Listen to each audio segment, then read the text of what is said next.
কাজ করার, নেক কাজ করার তৌফিক দান করেন। আসলে আমাদের জীবনের মূল উদ্দেশ্যই হচ্ছে ভালো কাজ করা এবং নেক কাজ করা। আমাদের আর অন্য কোনো উদ্দেশ্য নেই। অন্য কোনো উদ্দেশ্যে আল্লাহ তালা আমাদেরকে সৃষ্টি করেননি। আল্লাহ তালা আমাদেরকে সৃষ্টি করেছেন একটাই মাত্র উদ্দেশ্য, সেটা হচ্ছে ভালো কাজের দিক থেকে আমরা কে কত বেশি এগিয়ে যেতে পারি।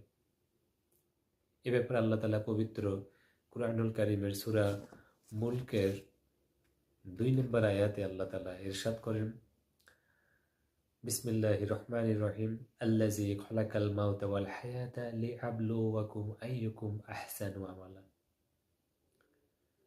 যিনি আল্লাহ তালা সৃষ্টি করেছেন, আল্লাযী খালাকাল মাউতা ওয়াল হায়াতা, আল্লাহ তালা সৃষ্টি করেছেন মৃত্যু এবং জীবন।